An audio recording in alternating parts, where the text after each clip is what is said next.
سلام و تشکر که با озодӣ онлайн هستید. بحثی بادرفتاری با مهاجران تاجیک در روسیه فرو ننشست و بعد از بیانیه محمدساید اوبایدوللوев доғтар شد. بعضی‌ها سدو баланд کردنی раиси Маҷлиси Миллии хурсанд шудаанд، аммо баъзе онро баёнияи беасар мешуморанд. از جمله مژور که در وبسایت озодӣ نوشته است تا ملت در وطنش قدر نداشته باشد این حرفها همه پوک هست. تاجیک بر این به قدر اینجا ندیدم. 25 سال زیاد زندگی میکنم و همش رو میبینم. به همش شما گناهکارید، حکومت داران گفته است.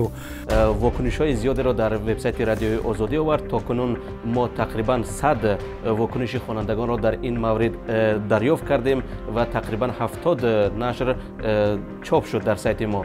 این واکنش را، این مطلب را در سایت ما بیش از 15,000 نفر خواندند.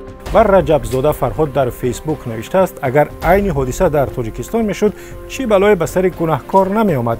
اگر روس‌ها در وطن ما همین رفتار را کنند و یگان ورزشکار ما را بکشند ما آنها را از کار روس‌ها دیده بدتر میکردیم.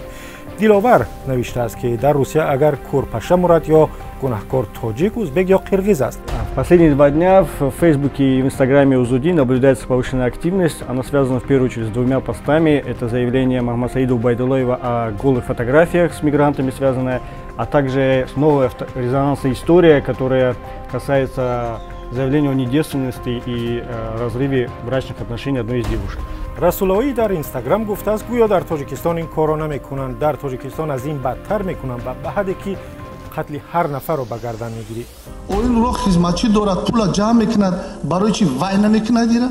бигзарем барои душанбе хуҷанд ки ҳамин ҳафта вакилон сари он ва харҷи $5 миллион покистон барои ин роҳ баҳс доштанд.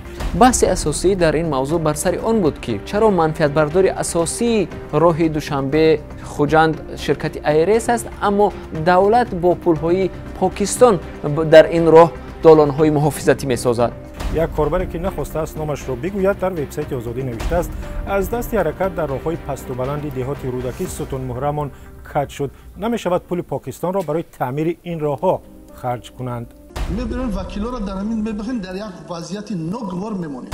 фаррух вакилонро ба он муттаҳам кардааст ки сабаби мушкилот мешаванд. ӯ навиштааст бадбахтона хомӯшии шумо буд ки айрес, ширкати амирии фароз, талко бар ин ширкатҳои худӣ аз молиёт ва пули барқ озод шуданд. тамоми чиза меёвен камон нелен мебахшед ҳамин озод мекунанд, озод мекунанд, озод мекунанд. بسیاری‌ها از این موقع وکیلان پارلمان جانبداری کردند و گفتند که وکیلان تاجیک تازه از خواب خود بیدار میشوند و باید نه تنها در مورد ایرس بلکه مسئله های دیگر اجتماعی نیز همچنین واکنش کنند تا وکیل بودن خود را، نماینده پارلمان، نماینده مردم بودن خود را اثبات کنند. شما هم نظرتان را بگویید با ویدیو، با صدا و از هر راهی که میتوانید به ما برسانید، با واسطه واتساپ، تلگرام، وایبر و یا ایمو. تا دیدار در برنامه دیگر.